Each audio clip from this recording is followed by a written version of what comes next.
Viva la raza! If you're not cheating, you're not trying. We lie, we cheat, We we steal. bitch. We lie, we cheat, We we bitch. steal. Mamacita, we got that passion that's lasting long. If you haven't guessed it, this is We Lie, We Cheat, We Bitch. I'm Raval here with Dan. Welcome to our new weekly podcast where we talk, okay, maybe we bitch about everything WWE. Okay, so Dan, Hell in a Cell. Let's kick it off with Del Rio. I did not know that guy was going to be there. I really didn't. None of the websites I read, WrestleZone, Bleacher Report. I don't think you read No, Bleacher Report. No one even reported it. No one suspected it. Not Especially at all. with how he was sacked by the company for hitting someone over a racist slur. Exactly. He wasn't happy in the end of it. No. And he even come out in defense of Punk. The way Punk left, and he slated the company. Right. He understands why Punk done this and that. Jesus. And they still took him back. I don't know why they did, whether because when he did come back, right, the fans were chanting. I don't know if they were chanting for him, but I do remember, when he goes for his cross arm breaker and he goes see or whatever that is. That was quite loud. Yeah. Yeah. So obviously the Spanish version said yes. Of course. So I don't know. Maybe there was some demand for him in America. I was never when he was previously in WWE. I was never a fan of Alberto Del Rio. No. But when he come out and when he faced Cena, that's the first time ever I've been behind him and been like, Really? oh, holy shit, that's Del But Rio. it's probably because he was fighting Cena, though. Probably. And you're like, yes, he's probably going to take the title off Cena. Yeah, true. But it was a good shock. It was a shock factor that hasn't happened for a while. Yes. Well, yes. The Dudleys was a shock, but we don't get many of them shocks.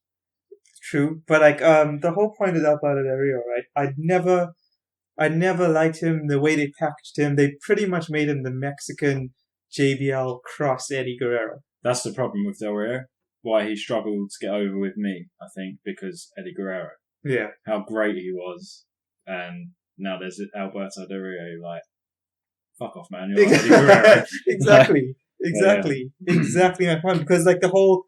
It was Eddie Guerrero's thing, and I don't remember Mysterio back in the early 2000s in the Ruthless Aggression area say any Spanish.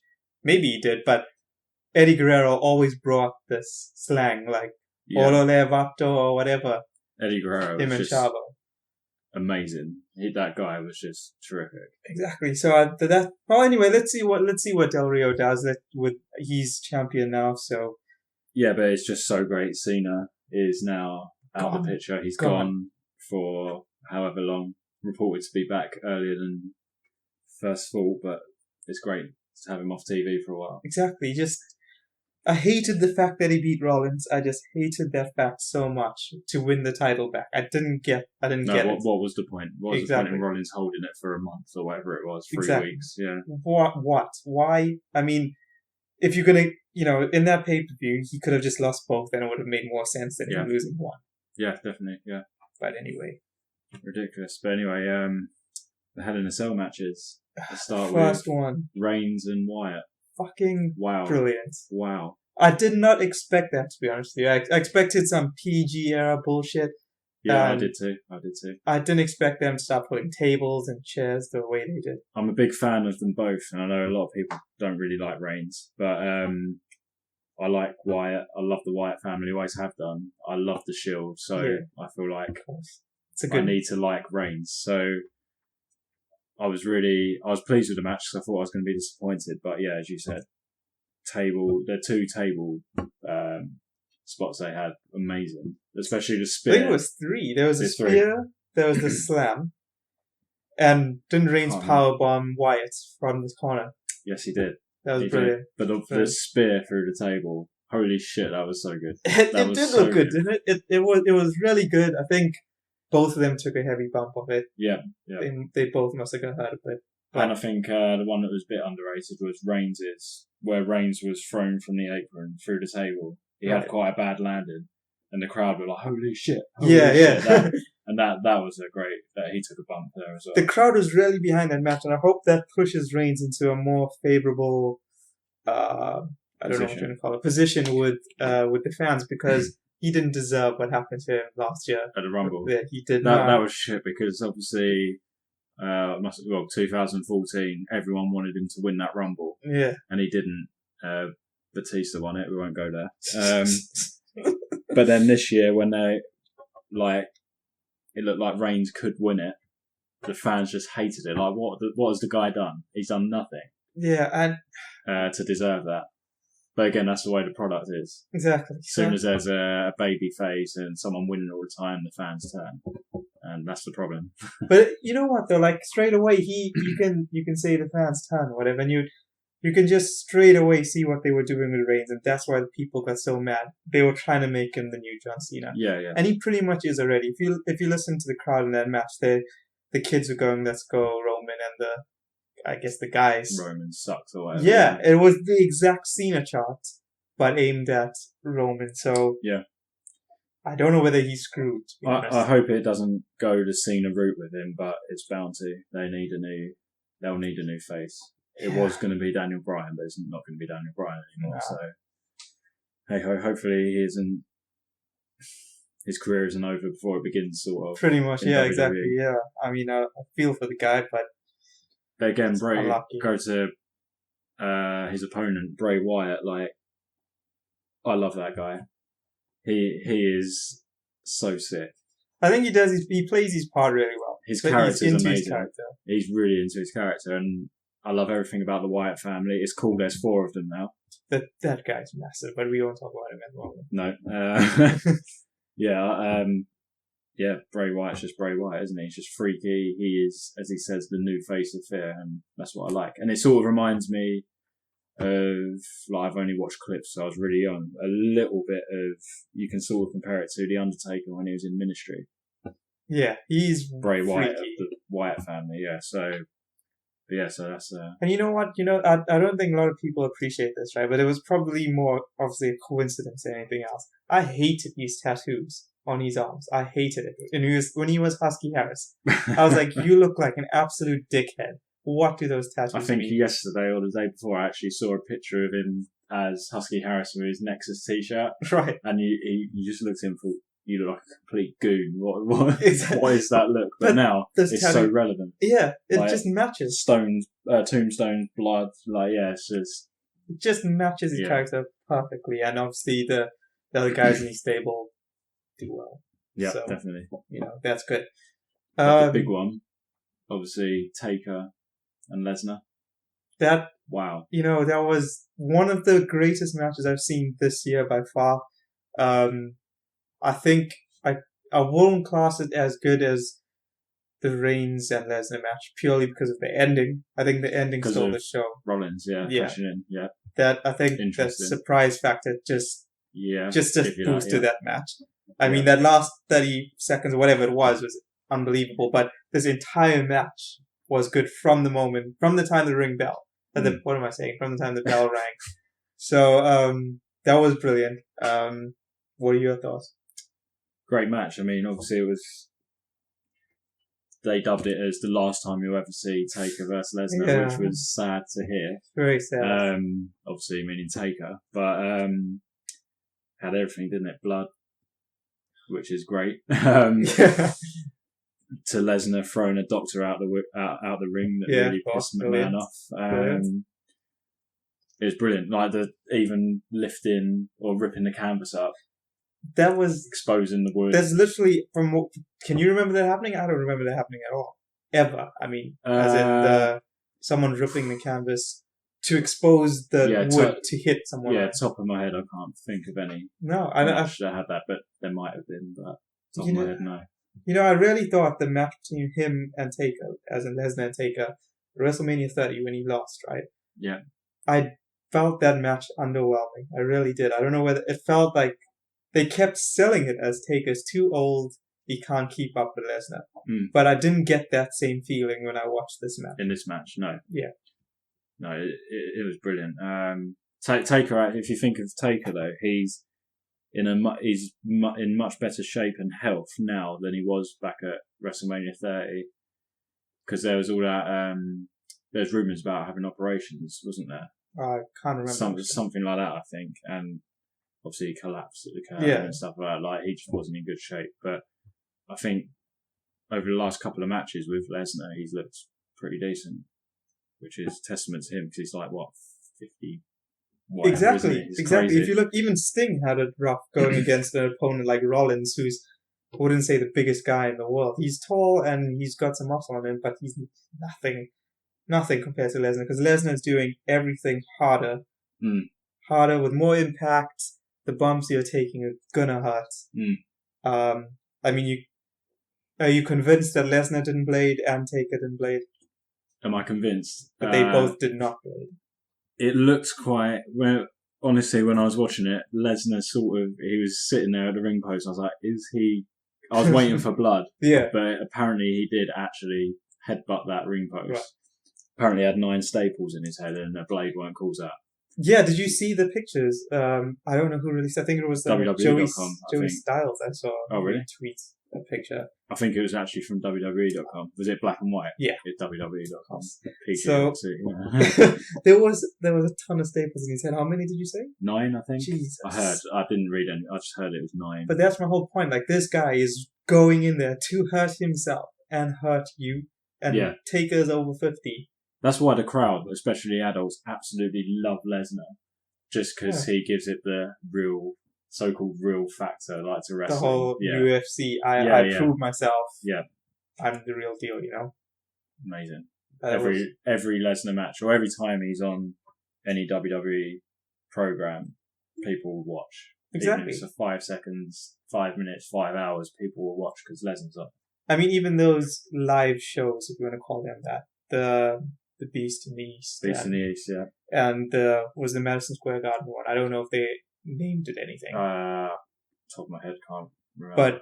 But I watched those because Lesnar was on it. If Lesnar wasn't on it, there was no way. That's the only reason why they were televised as well, because he was on them. They don't normally televise or put them on a network. Yeah, like sort of broadcast. Yeah. So yeah, that shows you how big that guy is. Oh, I think he's a massive, massive draw for the company, and I hope to God he doesn't disappear into, the past anytime soon. Yeah, that's the best phrase. He's still at a good age, isn't he? And I quite like the fact he is part-time as well, because he's not in your face week in, week out doing the same thing. He's there every couple of months. Same with Taker, with Taker. Yeah. Like, it kind of gives him this whole immortal feel. Yeah. Like, as soon as you hear rumour Taker's going to be on Raw this week, you're going to watch Raw. You're going to make sure you make time to Same watch. Same with Lesnar. Exactly. Yeah. So, yeah, that's the two. Are we going to talk about the ending of that match now? Or are you going to save it till later? The whole why it's coming out. We might as well talk about it now as we're on that match. Cool. I thought it was really good. I think the whole thing was done brilliantly. It was great because it made out that is this Taker's last match? It's the last. Obviously, it wasn't going to be the last time we see him, but everyone was like, "Thank you, Taker." Like that. And it was a good, very good thing from WWE. Like, no one expected the Wyatts. Well, I say music, that random thing, but no one expected that, and that was brilliant. And the way they surrounded the ring, as all groups do, but then the way they carried him out, like they've slayed the Phenom sort of thing. That was amazing. That was really good. When I was watching it, I must admit, when I see a match like Lesnar and Taker, where there's this potential that it could be Taker's last match. And when I watch two of them, I kind of get sucked back into the time when I was a kid and I didn't know wrestling was fake, and I was really behind everything they did, and I believed it. And you kind of it's covers that Lesnar factor, like it's real. Yeah. So when Undertaker takes a bump from Lesnar, you just think, shit, he's hurt. Yeah. Is he hurt? Taker's old. Yeah. Fuck. And at the end of that match, when Lesnar disappeared, what it felt like quickly as possible with Heyman, and just left Taker in the ring. Nowadays, Taker's at that age where if he's faking to be hurt, I'm thinking he's fucking hurt. Yeah, exactly. Can he get up? Thinking, yeah. And, the crowd saying, thank you, Taker. This guy can't get up. Is he being stubborn because he wants to say, this is it? And then the Wyatt family comes to the ring. And I will jump to Raw, which I know you haven't watched. That's fine. He's a true fan, really. there's a segment on Raw with Wyatt in the ring saying how he's like rest in peace to Phenom and stuff like that. Nice. It's brilliant. And obviously, who comes out? His brother. Okay. Kane comes All right. out. Good. Starts fighting the that wasn't the Dudleys. Starts obviously he comes out and the Wyatt family come out and there's a whole segment with them having a brawl. Good. And then they carry Kane away like they carried the Undertaker No away. way. Awesome, because obviously Fucking brilliant. what's next? Survivor Series. Yeah. There's 4 Wyatt family members. There's obviously going to be Undertaker, Kane, and 2 other Hope to partners. God not Cena. Oh, I'd yeah. kill myself. Oh, yeah. If he injects himself into that match, oh God. Can't be. But it's the 25th anniversary of the Undertaker at Survivor Series. So they probably want to do something big. Yeah, so that'll be cool. So I'm really interested to see who the other 2 partners would be. Off the top of my head, I have no idea. Exactly, who can you partner those 2? Because they always used to be just the 2 of them, right? So the Brothers of Destruction, and that's what they refer to them as. They oh, thank God. When I love that. I think it's Cole or JBL. One of them was like, "Oh, here's Kane. It's Undertaker's brother coming out," and they obviously mentioned what happened at Hell in a Cell, and then as they were carrying Kane out, up the ramp, they refer to it as I think they said something like they've taken out the Brothers of Destruction or something. So how cool is that? It kind of gives the Wyatt family that push as well, because it's something that WWE has not been doing in the last maybe 3 years. So it's taking the older guys, the Cenas, the Kanes. Well, maybe Kane's a bad example, but like someone like Taker or even Lesnar to go down to these new guys and give them that push, because in the Ruthless Aggression era, they had the Attitude Stars, and they all, is it the correct term to say went over? No. But they lost to the new guys. And the new guys... They gave the new guys a push, basically. Pretty much. They put them over. Lesnar was when he first joined, I think he won it in his first year. He beat The Rock. Beat The Rock at SummerSlam, yeah. I mean... amazing match. That made Lesnar, like, he is a fucking monster. That was brilliant, because The Rock come back as... he went away and done The Mummy Returns, didn't he? Yeah. And he come back as the Hollywood Rock. that was great times to be a fan back then. Yeah. Definitely. But yeah, so that was the Wyatts and Taker.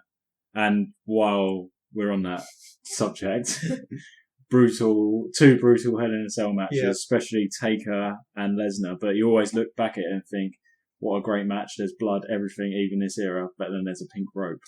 Yeah. And that really bugs me. It's all for a good cause, but then I couldn't help looking at, oh, look, all this blood. Lesnar's just chucked a doctor out of the ring, which we'll come to. Yeah. And, great, there's a pink rope right there. You know, it just, you, for 1 minute, you want to get away from this whole, the whole PG thing and, I don't know, the family friendly thing.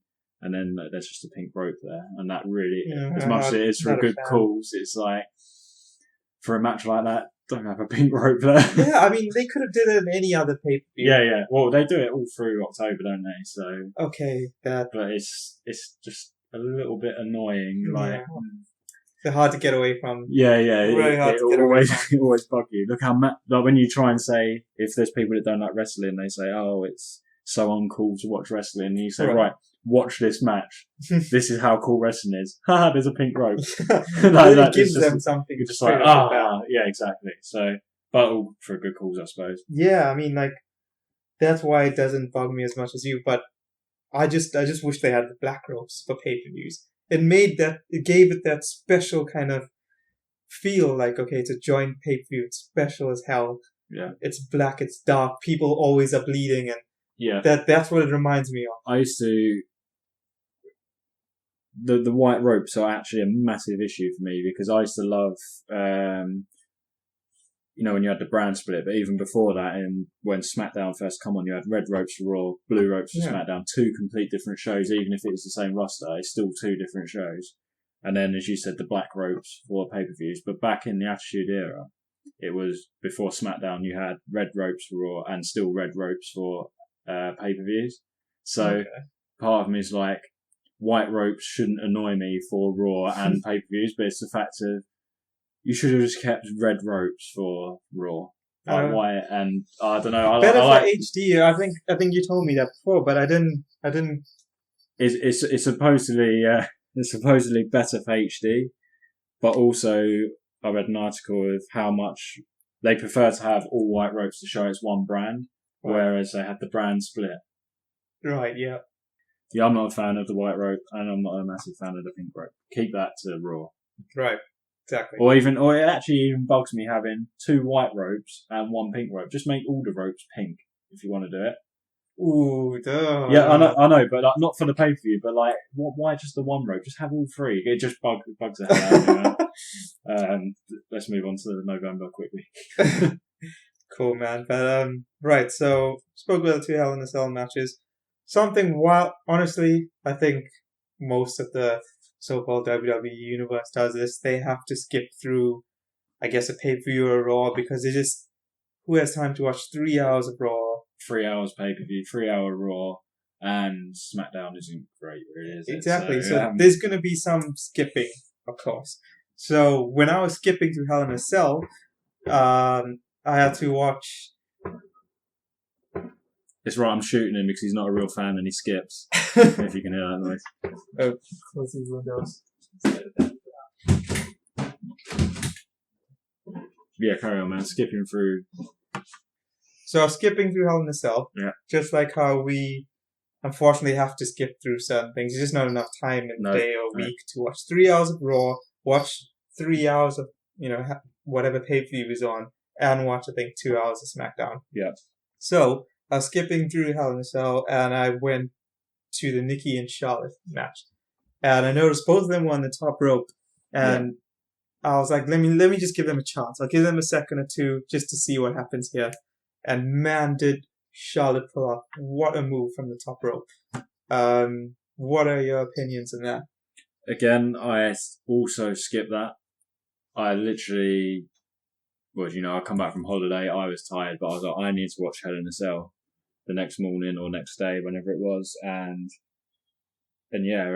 I skipped through that. But funny enough, I saw that move, and wow, what a move! But I did think it was a bit of a fuck up? But yeah, no, give it to them. They tried to pull off a awesome move. I think it was pretty awesome. I would love to watch that match, and I still would. I do have time on the train to watch those matches. That's what I kind of tend to do. If I'm watching the pay per view, and there's just not enough time in that night, I try to watch the main matches, and then if I have time between the pay per view and the next Raw, I would watch stuff on the train, like whether it's the girls' matches or whatever. While we're talking about Divas, the whole Divas revolution, I'm actually quite pissed off with now. Because why is that? Just because the whole Divas resolution, great. You got Sasha Banks coming through. What a great wrestler. Becky Lynch from NXT, all them lot. But now, every week in, week out on Raw, you're seeing the same six Diva tag match every week. PCB versus Team Bella. Like, great. We've seen that for 6 weeks now. Do something different, WWE. It's like, you've got Sasha Banks, you've got all that talent, and you're just not using it right. Although I'm enjoying the Paige heel turn. I think that's good. That's good for her. But they need to change it up a little bit, not just have Paige running the show. Yeah. Definitely. You say, they have all this talent, they don't use it, they just have the same matches with the Divas. I honestly feel the same about the main roster as well. Yeah. I mean, you have so many stars, so many that you are leaking over to, and you can have a whole nother show, NXT, right? Yeah. How can you how can you still have the same matches, the same main events, even at pay-per-views? Yeah. I mean, how many times have we seen, I guess, Cena wrestle Rollins? Yeah. Even though they did put on some good matches. I've got to say, as big as while you're on the Cena Rollins thing, as much of I'm not a fan of Cena, and you're sick of him, Rollins baller. the best out of Cena. That Like is true. Punk brought the best out of Cena. You saw a Punk versus Cena match, you just knew it was going to be great. Yeah. And I do get the same feeling with Rollins and Cena. You just know Cena's going to perform because of Rollins carrying him, probably. But still. But I know where you're coming from. Exactly. You're seeing the same old shit sometimes. You're like, Exactly. oh, come on, just do something new. It's like, okay, we saw that last week and the week before. Yeah, So, definitely, man. yeah, that's that. So Anything else you want to talk about how the Cell was? Hell in a Cell, I think, what's your overall view of it? Like, what if you was to rate it out of 10, No, out of 10. what would you rate it? Okay, I think I would definitely go for potentially an 8.5 out of 10. 8.5, wow, if- that's a very high. If WrestleMania was 9.5 out of 10, I'm giving this 8.5. Purely based on What did you just rate WrestleMania? I would 9? say WrestleMania 9.5. Or 9.5, yeah, it was a It was a insane very, Mania. very good Mania for many reasons. We don't have to talk about that now. But No. the Hell in a Cell pay-per-view, I think every match that I've watched was fucking brilliant. Yeah. Usually when I see, let's say, Reigns versus Wyatt, I've seen them in tag matches. I've seen them fight each other before. Yeah. I would usually, if that was just a plain match, I would just glaze over and not even pay attention. Because it's been there on the cards for a couple of years or whatever, yeah. But like the fact that they got me so interested in that match and so excited, shows you their caliber, as entertainers. I mean, the pay-per-view is called Hell in a Cell, and both Hell in a Cell matches delivered, insanely well. They both of those matches stand out when you compare them to other pay-per-views of the year. Yeah, definitely. So, I mean, those two matches alone can sell a pay-per-view buy to me. Yeah. Um, You know what, I've just, going back to like same old thing, and like WWE, how they make it so obvious who's going to win a match or a big match. It's the same on Raw, and I know you didn't you didn't watch Raw, but they had the tournament for to determine the number one contender for Rollins. Right. And yeah, Roman Reigns come out in the first segment when it was being discussed between Triple H and Rollins about the tournament. He come down and said, after tonight, you're looking at the number one contender and I'm taking that championship. Believe that. And that's what annoys me about WWE. Because like, right, now he's going to go and win that tournament. Like, you sort of want it to be spiced up a little bit. But, yeah. I mean, I think maybe it's just because we watch so much wrestling and we interpret everything or like analyze everything. I mean, the casual kid watching it will probably be behind Reigns saying, "Come on, Reigns, come on, I want you to win." Yeah, very true. Yeah, like. Yeah, but it kind of spoils it for us. Yeah, we see it as, oh yeah, he's blatantly going to win now. Where they're like, oh yeah, he come out and he's saying he's going to do it. Yeah, I'm going to get behind him. Yes. Yeah, I see what you're saying there actually. But yeah. So what about you? What's your Hell in a Cell rating? Rating, it's tough. In this era, probably an 8. Okay. I say in this era because you think, oh yeah, this was a very good show, good pay-per-view, and then you straight away think back to the good old days where every match on every pay-per-view is so good. But yeah, I say in this era probably an 8. Okay. As you said, 2 great Cell matches, the surprise return in Del Rio, even though I'm not a huge fan of his, there was the shock factor. But one thing we didn't discuss, which is rare, the WWE title. Well, that just shows you. Shows you how good they done, or how well they done with the 2 Cell matches, really. Jesus. Because I think the whole build up to that was actually pretty cool. I'm a big fan of Kane. Right. I respect just everything. I loved Kane when he first came about, obviously in WWE or WWF, and so I sort of want to see him have his. I was disappointed he didn't win in a way, even though I'm a massive fan of Rollins, just because I sort of want to see Kane have one last run with the title. And I think the whole storyline with him, this whole split personality, they've done it really well. Yeah. So I sort of wanted to see him get the win, but I think moving forward, it's right. Rollins keeps it. However, I still think they're using Rollins to wipe Punk's. Like, I think they're going to use him as a record. I think that's going to happen. They've already wiped AJ's. I think Rollins is going to wipe Punk's. I listened to Punk's podcast again recently, the one with Colt Cabana. Yeah. And he speaks of, I'm happy to see other people get their moment or their main event. And he's obviously referring to Daniel Bryan. Yeah. But he also said, I don't know if at the same time or earlier on, he said, I think they did that to spite me. Right. And, I always was a skeptic when you were like, oh yeah, they did it to spite him, or they do this to spite him. I think now looking back at it, man, I think they are doing it to spite him. Yeah. And like you said, I wouldn't be surprised if Rollins will go and break that record. Exactly. Was it 434 days or something like that? It's not that he doesn't deserve it, though. The guy kicks ass in the ring. He kicks ass on the mic. Yeah, he does. But I do believe if Punk's record weren't there, he wouldn't.